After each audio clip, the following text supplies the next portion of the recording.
ദൈവത്തിന്റെ അതിപരിശുദ്ധമായ നാമം വാഴ്ത്തപ്പെടുമാറാകട്ടെ. കൊരിന്ത്യർക്ക് എഴുതിയ 1-ാം ലേഖനം 10-ാം അധ്യായം 13-ാം വാക്യത്തിൽ, മനുഷ്യർക്ക് നടപ്പല്ലാത്ത പരീക്ഷ നിങ്ങൾക്ക് നേരിട്ടിട്ടില്ല, ദൈവം വിശ്വസ്തൻ. നിങ്ങൾക്ക് സഹിപ്പാൻ കഴിയാത്ത പരീക്ഷ തരാതെ നിങ്ങൾ നേരിടുന്ന പരീക്ഷയെ സഹിപ്പാൻ കഴിയേണ്ടതിന് അതോടുകൂടി പോക്കുവഴിയും തരുന്നു. ദൈവത്തിന്റെ വിശ്വസ്തത എത്ര വലുതാണ്! പലപ്പോഴും പരീക്ഷ സഹിച്ച് മനുഷ്യർ കഷ്ടപ്പെടുന്നല്ലേ. ദൈവവചനം പറയുന്നു, സഹിപ്പാൻ കഴിയാത്ത പരീക്ഷ നമുക്ക് നേരിടുകയില്ല.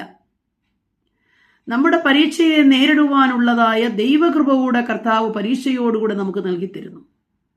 ഒരു മനുഷ്യനെ പരീക്ഷയിൽ കൊള്ളാകുന്നവനായി തികഞ്ഞ ശേഷം ദൈവത്തിന് അവന് വേണ്ടി ജീവകിരീടം ദാനം ചെയ്യേണ്ടതുണ്ട്.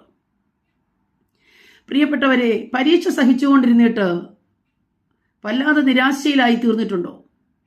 ഇന്ന് രാവിലെ സമയം ഈ ദൈവവചനം നമ്മോട് സംസാരിക്കുന്നു. നിങ്ങൾക്ക് നേരിടാൻ കഴിയാത്ത പരീക്ഷ തന്ന് നമ്മെ പരീക്ഷിക്കുന്ന ദൈവമല്ല നമ്മുടെ ദൈവം. നമ്മുടെ ദൈവം വിശ്വസ്തൻ. നമുക്ക് നേരിടാൻ കഴിയുന്നതിനുപരിയായതൊന്ന് തന്ന് നമ്മെ വേദനപ്പെടുത്തുന്ന ഒരു ദൈവമല്ല കർത്താവായ യേശുക്രിസ്തു. യേശുക്രിസ്തു നിങ്ങളുടെ രക്ഷിതാവും ദൈവവുമായിരിക്കുമ്പോൾ, നിങ്ങളുടെ പിതാവായിരിക്കുമ്പോൾ, നിങ്ങളുടെ കർത്താവായിരിക്കുമ്പോൾ നമ്മെ തകർക്കുവാനോ നമ്മെ വേദനിപ്പിക്കുവാനോ അല്ല ദൈവത്തിന്റെ ഉദ്ദേശം.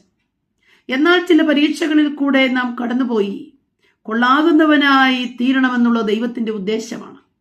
ആകയാൽ പ്രിയപ്പെട്ടവരെ, പരീക്ഷ സഹിക്കുമ്പോൾ ദൈവത്തിൽ നിന്ന് വരുന്ന പരീക്ഷകളെ സന്തോഷത്തോടെ സ്വീകരിച്ച ഭക്തന്മാർ വലിയ വിജയം കാണുവാനിടയായി തീർന്നു.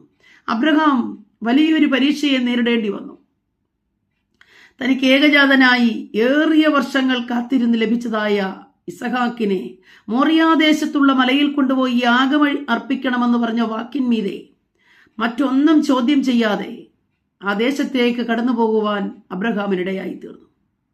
അബ്രഹാം യാഗം കഴിക്കാൻ മനസ്സ് വെച്ചപ്പോൾ തന്നെ സർവശക്തനായ അവന് വേണ്ടിയുള്ള യാഗവസ്തുവിനെ ഇവിടെ കരുതിയിരുന്നു. അബ്രഹാം തന്റെ മകനെ തകർത്തു കളയുവാൻ ദൈവം ഒരു നാളും അനുവദിച്ചില്ല. എന്നാൽ പരീക്ഷയിൽ ജയിച്ചവനായി, വിശ്വാസികളുടെ പിതാവായി, ദൈവത്തിന്റെ സ്നേഹിതനായി അബ്രഹാം തീരുകയാണ്. പിന്നത്തേതിൽ ദൈവം അവനോട് ചെയ്ത സകല വാഗ്ദത്തങ്ങളെയും ദൈവം നിവർത്തിച്ചു കൊടുക്കുകയാണ്. രാവിലെ സമയം ചില പരീക്ഷകളിൽ കൂടെ കടന്നു പോകുമ്പോൾ വേദനിക്കപ്പെടേണ്ട. ചില പ്രത്യേക തരത്തിലുള്ള വാഗ്ദത്തങ്ങളെ നിവർത്തിച്ചു തരുവാനുള്ള ആദ്യ സ്റ്റെപ്പാണ് ഈ പരീക്ഷ. ദൈവം അനുഗ്രഹിക്കും. ആമേൻ.